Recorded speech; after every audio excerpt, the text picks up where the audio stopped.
Herkese selam. Lütfen kanalımıza abone olmayı ve bildirim zilini açmayı unutmayın. Dizinin son bölümünde yaşananları ve yeni bölümde yaşanacakları anlatacağız.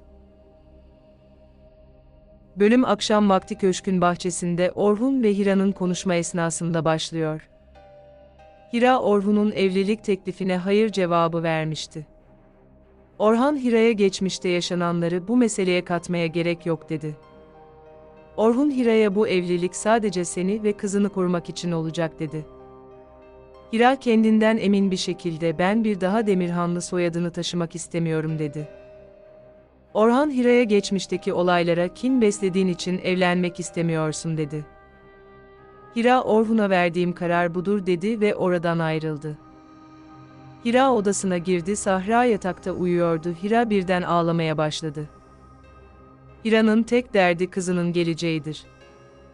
Ertesi sabah oldu. Sahra odasında kahvaltısını yaparken, Hira dün akşam yaşananları hatırlıyor ve mutsuzdur. Sahra Hira'ya kahvaltımı bitirdim, bahçede ayıcığımla oynayabilir miyim dedi. Hira Sahra'ya bahçeden dışarı çıkmak kesinlikle yasak dedi. Sahra Hira'ya ayıcığımla sahilde geziyormuş gibi bir oyun oynayacağım dedi.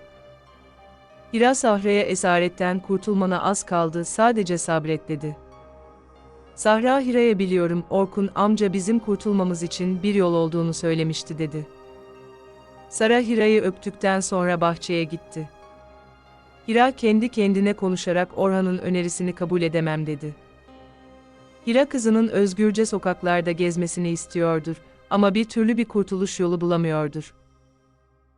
Hira hala cebinde geçmişte Orhun ile çektirdiği fotoğrafı taşıyordur.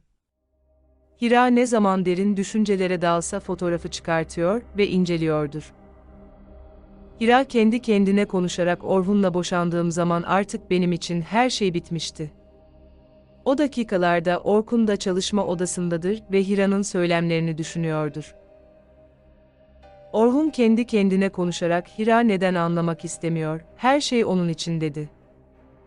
Orhun pes etmiyor ve Hira'yı ikna etmekte kararlıdır. Diğer tarafta ise Gürbüz akşam vakti Aziz'in evine gelmişti, Ece meselesini konuşmaya başlamıştı. Gürbüz Aziz'e bu meseleyi kapatmanın tek çaresinin Ece ile evlenmesi gerektiğini söyledi. Gürbüz Aziz'e ya Ece ile evlenirsin ya da ölürsün dedi. Aziz Gürbüz'e hiçbir cevap veremiyordur. Gürbüz Aziz'e yarın ofisime gel meseleyi çözüme kavuşturalım dedi ve evden ayrıldı. Gürbüz gittikten sonra Elif, Allah'a büyük bir şükür etti. Suzan ise Gürbüz'ün Aziz'i affetme şartı olarak Ece ile evlenmesini istemesine seviniyordur. Aziz ise tepkisiz ve duygusuz davranıyordur ve düşüncesinde ne olduğunu kimse tarafından bilinmiyordur. Aziz ertesi sabaha kadar evinin bahçesinde ateşin dibinde oturdu, derin düşüncelere daldı. Ece hala bir depoda tutsak tutuluyordur. Ece yaptığı plandan dolayı büyük pişmanlık duyuyordur. Ece, Aziz'in öldürülmediğini öğrenince büyük sevinç yaşadı. Elif ise sürekli pencereden Aziz'i gözetliyordur. Elif, Aziz'in neden mutsuz olduğunu anlayamıyordur çünkü Elif'e göre Aziz sevdiği kadın ile evlenecekti. Elif Aziz'e sevdiğin kadınla evleneceksin, bu senin için ani oldu ama eninde sonunda sevdiğin kadın Ece ile evlenecektin zaten dedi. Aziz Elif'e bağırarak bilmediğim konular hakkında yorum yapma dedi.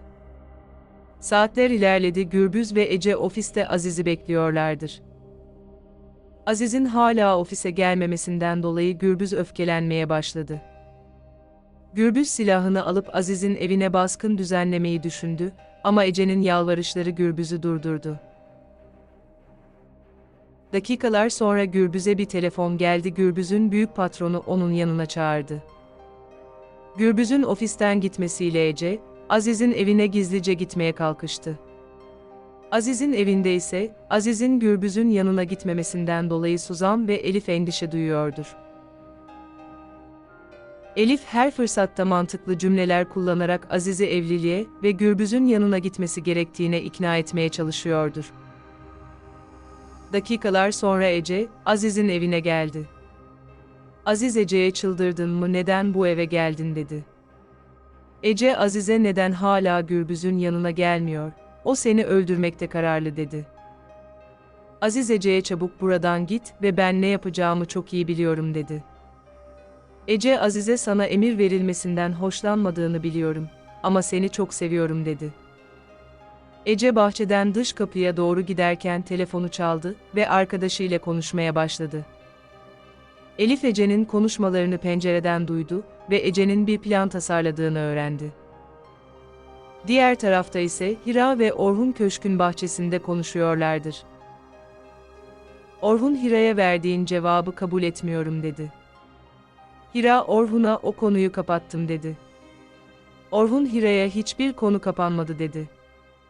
Orhun Hira'ya bugün seninle geçmişteki yaşanan konuları tekrardan konuşacağız ve yüzleşeceğiz dedi. Orhun Hira'nın kolundan tuttu ve ikili birlikte dışarıda bir parka gittiler. Hira Orhun'a neden dışarıdayız, burada durmamız tehlikeli değil mi dedi. Orhun Hira'ya tüm güvenlik önlemleri alındı dedi. Orhun Hira'ya şimdi seninle geçmişteki tüm konuları konuşacağız dedi. Hira Orhun'a seninle hiçbir konu hakkında konuşmak istemiyorum dedi. Orhan Hira'ya kızının mutluluğunu ve geleceğini hiç mi düşünmüyorsun dedi. Orhan Hira'ya Sahra'nız sürekli esaret altında kalmasını mı istiyorsun, onun dışarıda gezmeye hakkı yok mu dedi. Hira Orhun'a bağırarak ben başka bir yol bulacağım dedi. Orhan Hira'ya senin ve kızın kurtulmasının başka bir yolu olsaydı bunu yapardım dedi. Orhun Hira'ya şimdi birlikte banka oturacağız, geçmiş olayları konuşacağız dedi. Hira sessizce bir müddet bekledi. Orhan Hira'ya artık içindeki sakladığın düşüncelere anlat, susma dedi. Orhan Hira'ya 6 sene önceki bana beslediğin kimden dolayı böyle davranıyorsun dedi. Orhun Hira'ya haydi bana bağır ve bana kız dedi. Hira Orhun'a hiçbir cevap vermiyordur. Orhan Hira'ya o halde ben 6 sene önceki konuyu konuşacağım dedi. Orhun Hira'ya biliyorum 6 sene önce hapishaneden seni kovmuştum ve sen beni delicesine severken dedi. Olsun anlatmaya devam ederken Hira geçmişi hatırladı ve Orhun'a yeter diye bağırdı. Orhan Hira'ya seni severken kalplerimiz birbirine mühürlenmişken seni aniden böyle ortada bırakmam seni üzdü değil mi dedi. Orhan Hira'ya haydi susma bana sor bana bağır ya bana kız dedi. Hira daha fazla dayanamadı ve Orhun'a senden başka hiç kimsem yoktu, tek ailem sendin ve sen benden vazgeçmedin dedi. Hira Orhun'a sen beni adeta uçurumdan attın ve beni paramparça ettin dedi. Hira Orhan'ın yanından uzaklaşmaya çalışırken Orhun sertçe Hira'nın kolundan tuttu ve kendisine çekti. Hira Orhun'a artık beni bırak, beni zorlama dedi. Hira Orhun'a nasıl böyle bir cürette bulunuyorsun, çabuk kolumu bırak dedi. Orhun Hira'ya benim için de geçmişteki yaşananlar kolay mı yaşandı zannediyorsun dedi. Orhun Hira'ya 6 sene boyunca seni düşünmediğim bir gün bile olmadı dedi. Hira Orhun'a böyle bir düşüncen vardı da neden şimdi bu haldeyiz dedi. Orhan Hira'ya sevdiğim kadına sonu belli olmayan bir bekleyişe sürükleyemezdim dedi. Orhan Hira'ya ben seni kendimden çok sevdiğim için sana git demiştim dedi.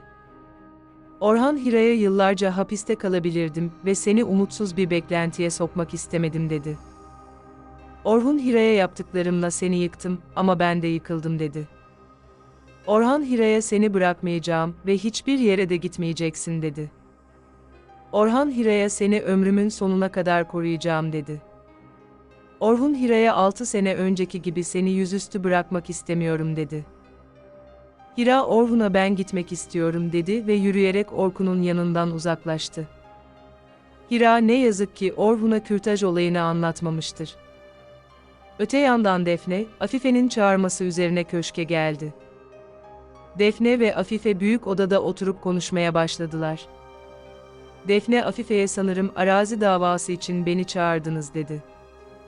Afife Defne'ye bu meseleleri boş ver, şimdi seninle sadece sohbet edeceğiz dedi. Afife Defne'ye bana biraz özel hayatından bahset dedi. Defne şaşkındır, Afife'ye ne anlatması gerektiğini bilmiyordur. Afife Defne'ye senin bir aile kurma isteğinin olduğunu anlayabiliyorum dedi. Afife Defne'ye senin evlenmek istediğin adamın yakın çevrende olduğunu anlayabiliyorum dedi. Afife Defne'ye fazla bu meseleyi uzatmak istemem ama sana düşüncemi söylemek istiyorum dedi. Afife Defne'ye seni Orhun'a yakıştırıyorum ve onunla evlenmenize destek olmaktan gurur duyarım dedi. Defne Afife'ye ben sadece Orhun ile arkadaşım dedi.